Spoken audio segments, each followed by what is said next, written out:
9મા મહિનાની 24મી તારીખના રોજ સાયબર ક્રાઇમ સેલ દ્વારા કતારગામમાં એક જગ્યા પર રેડ કરવામાં આવેલ હતી અને આ રેડના આધારે 25/9/2025ના રોજ એ ગુનો નોંધાયેલ હતો અને આ 52 નંબરના ગુનાના સામે 4 આરોપીઓને સ્થળથી ઝડપી પાડવામાં આવેલ હતી. આ 4 આરોપીઓ પાસેથી અમે લોકોને કુલ 174 બેંક એકાઉન્ટ મળી આવેલ હતા અને તમામ અકાઉન્ટની ડિટેલ્સ જોતા તપાસ દરમિયાન એ સામે આવેલ છે કે 800 કરોડથી વધારેનું ટ્રાન્ઝેક્શન્સ આ તમામ બેંક એકાઉન્ટમાં થયેલ છે. એના સિવાય જે મુખ્ય આરોપી હતો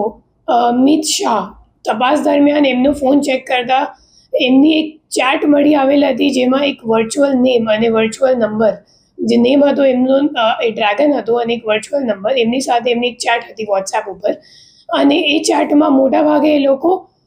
જે બેંક એકાઉન્ટની ડિટેલ્સ અને પેન કાર્ડની ડિટેલ્સ હતી એ શેર કરતા હતા એકબીજા સાથે. તો એટલે આ વર્ચ્યુઅલ નંબરની અમે લોકોએ ટેકનિકલ વર્કઆઉટ કરી અને સીપી સાહેબની માર્ગદર્શન હેઠળ એક ટીમને